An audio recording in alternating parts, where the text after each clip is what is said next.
falando um pouco sobre essa questão dos florais, do uso da numerologia, né? Ou mesmo da numerologia, tarô, astrologia, e pensando nisso com esse viés da espiritualidade, né?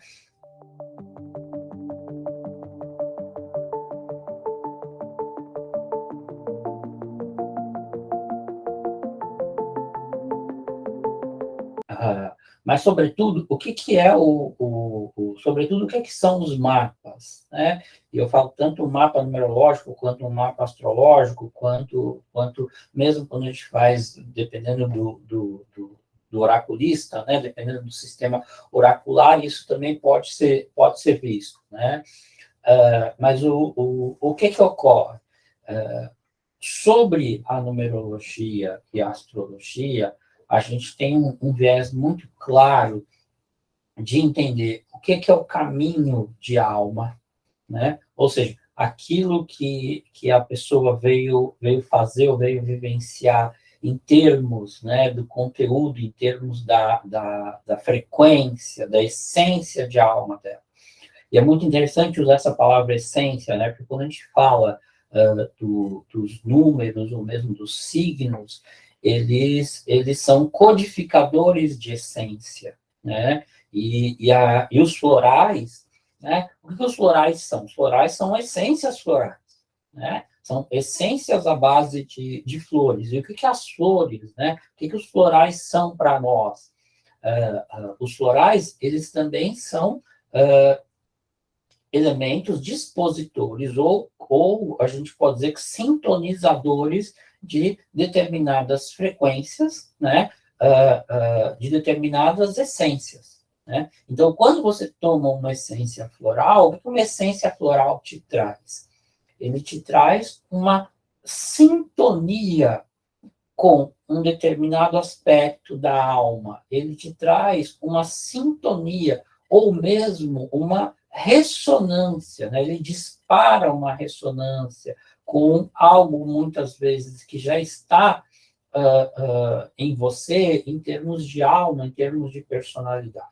E aí, quando a gente pensa nisso enquanto contexto, né, da espiritualidade, todos nós, quando viemos para o planeta Terra, nós viemos com um contrato de alma, né? A gente pode dizer que nossa alma tem um contrato, tem um mapa, né? Por isso que eu falo que eu gosto muito da astrologia e da numerologia, porque são mapas, né? Que mostram o caminho da alma, aquilo que a alma veio trilhar, é o contrato de alma, e também aponta o contrato encarnacional. A grande questão é que qual que é a frequência que a alma vive esse contrato, o qual ela assumiu, e como a personalidade humana consegue se desenvolver e evoluir e experienciar também esse conteúdo, né? Que muitas vezes é um conteúdo harmônico entre alma e personalidade, e muitas vezes é um conteúdo desarmônico. E aí, o que o floral vem fazer? O que os florais vêm trabalhar? Eles vêm trabalhar justamente essa sincronização, essa harmonia entre alma e entre a personalidade, e dessa forma, quando a gente pensa nisso no sentido de vivência da espiritualidade, aí a gente tem que primeiro fazer uma outra pergunta, né? O que é espiritualidade? O que é espiritual? E aí uma das coisas que eu costumo mensurar é, você está respirando? E provavelmente a resposta é óbvia, né? E aí, partindo do pressuposto que você está respirando, isso é espiritual. Se você respira, isso de alguma forma já é espiritual, porque existe uma força emanente, né, que reverbera dentro de você e que trouxe, que traz, que propõe, né, essa força, essa energia, que você continue respirando. Então, isso já é espiritual, né? Então, a gente também tem que entender que a espiritualidade, ela não está limitada ou delimitada a achar que a gente só é espiritual porque vai numa igreja ou num centro de Umbanda ou num templo budista ou shintoísta ou, enfim, na Seichonoye, ou, enfim, ou seja lá no que for, né? Então, ou vai no cemitério, enfim, orar pelos mortos, que seja, né? Tá, também, isso também é espiritual, né? Mas estar aqui não se limita a achar que a espiritualidade tem um cunho que seja meramente pautado dentro de um entendimento social ou de uma sociedade, de uma etnia, né? Espiritualidade é muito além.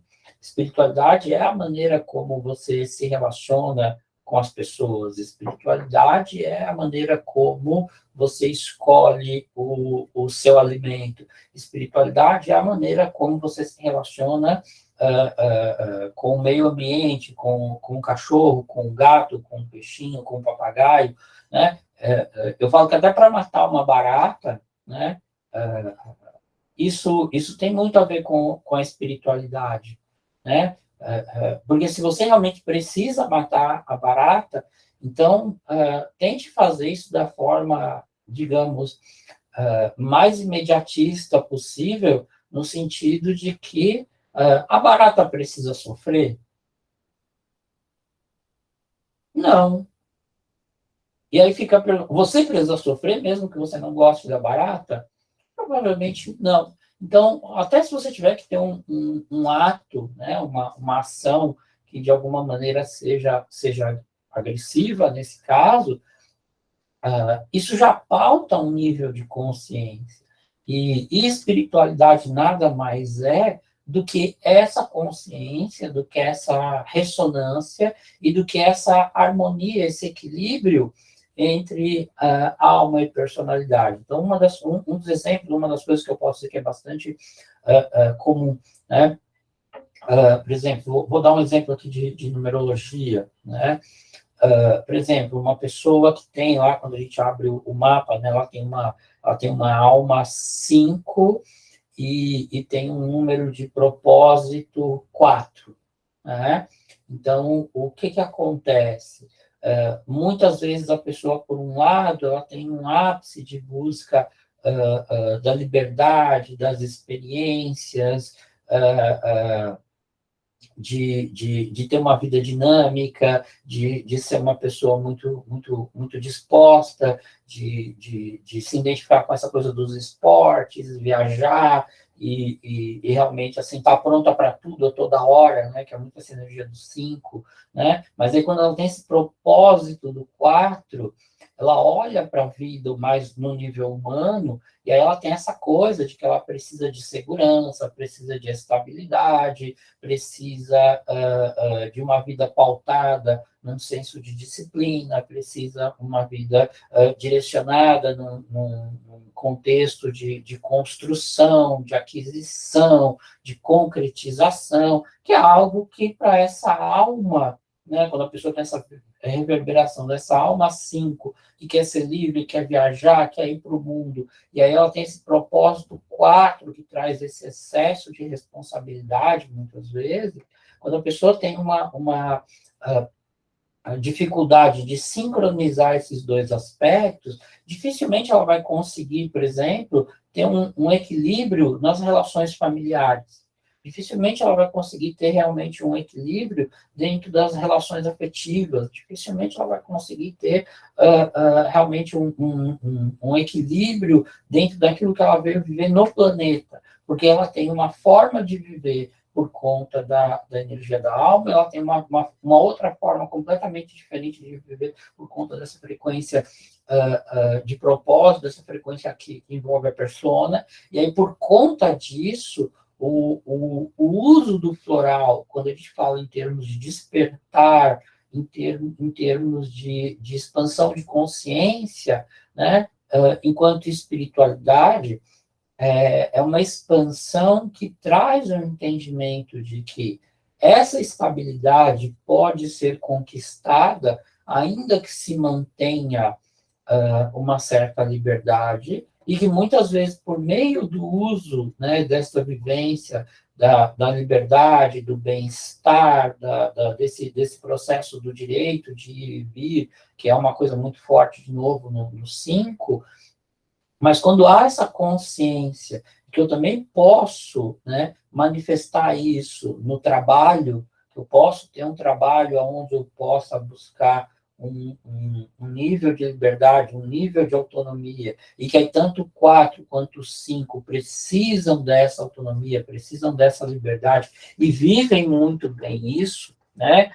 E o floral, quando ele começa a trazer esse despertar, ele também faz com que com essa energia de alma seja mais fácil para a personalidade amadurecer, né? E a gente pode dizer que o 4, em termos de propósito, ele tem essa coisa de que assim, ele precisa realizar, mas ele segue uma vida mais saturnina, né? Ele segue uma vida onde as coisas acontecem mais pouco a pouco, passo a passo, momento a momento, né? É um acontecer constante, mas é aquela coisa daquele superpoder, né? De cada dia colocar lá, fazer uma filinha de tijolos, e aí, se todo dia você fizer colocar uma fila de tijolos, provavelmente depois de uma vida inteira você construir um castelo, né? Que é diferente da energia do 5, quando ele pensa em construir um castelo, tem que ser uma coisa que tem no máximo uma semana, que já está sem paciência, né? Então, assim, quando você consegue dar floral para a pessoa e trazer, né, quando você consegue trazer uma configuração dos florais para que a pessoa consiga pensar a respeito dessa decodificação e dessa sincronização, é muito mais fácil, é muito mais simples lidar com a vida. E, de novo, o entendimento do que é espiritual e do que são os nossos desejos, do que são os nossos objetivos, do que são os nossos propósitos de vida, são coisas diferentes, né?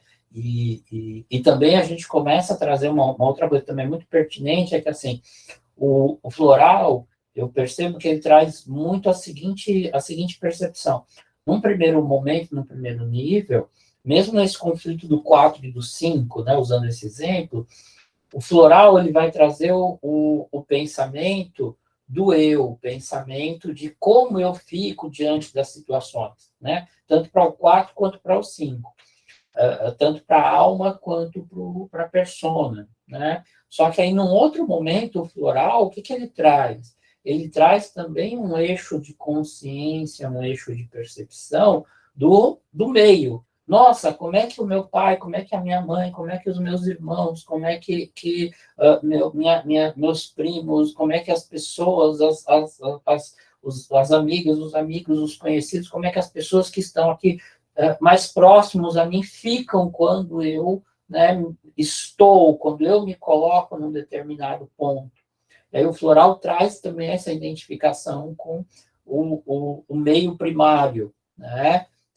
E aí, num outro nível, e aí eu digo que isso também aí já é um pensamento espiritual, porque o espiritual ele não pode ser só individual, né? Eu digo que ele também tem as fases.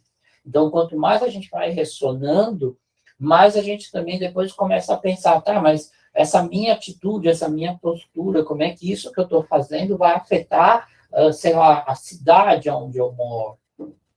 E como é que isso que é o meu pensamento, como é que o meu pensamento, como é que a minha atitude, inclusive nas redes sociais, vai afetar o meio coletivo, vai afetar o país, né?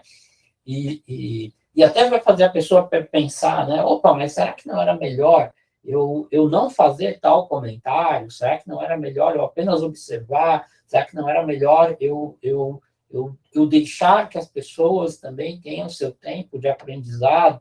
Então, assim, o floral, em termos de espiritualidade, ele também vai fazendo com que a pessoa vá galgando níveis de percepção aonde ela funciona no conflito dela, ou naqueles conflitos, né, naquela harmonia ou desarmonia, e vai fazendo com que a pessoa depois perceba como aquilo reverbera no meio primário e depois no meio secundário e no meio mais amplo, indo para uma gama da coletividade. E aí eu digo que isso, sim, é muito mais espiritual do que estar olhando ali, fazendo só uma oração, né? E não que a oração não tenha o seu peso, que inclusive a gente não possa tomar floral para orar melhor, né? Também tem isso, né? Para meditar, para orar, para rezar, enfim, para benzer, né? Inclusive. Mas o objetivo não é só estar nisso. O objetivo é ir além, né? Quando o floral ele traz esses vários níveis de percepção. Claro que isso leva tempo, mas à medida que a gente começa a interagir com esses vários tempos de percepção, e à medida que a gente começa a ter sonhos, à medida que a gente começa a perceber como a gente reage com questões como ciúme, às vezes com inveja, às vezes com raiva, com mágoa, e aí a primeira coisa que eu falo, o floral traz aquela percepção de, opa, eu estou nessa vibração, eu estou nessa frequência. E aí isso já é espiritual, porque se a pessoa consegue ter consciência de como ela está agindo ou reagindo, isso já traz um ganho no sentido de, opa, mas eu preciso lidar com isso, e o quanto eu me torno uma pessoa melhor à medida que eu tomo consciência e não me permito ser dominado e me relaciono melhor com o meio por conta dessa mesma interação, né? Então, isso é bastante válido, eu entendo que isso é bastante positivo, e isso, né, de fato, é um caminho espiritual, porque é um caminho evolutivo, é um caminho de melhora e é um caminho de maturação, né? E aí a gente juntando astrologia, numerologia e oráculo e floral, né, já é uma baita de uma ferramenta para que nos tornemos pessoas melhores e isso ajude a melhorar o mundo, pronto, acabou e deu. Simples assim.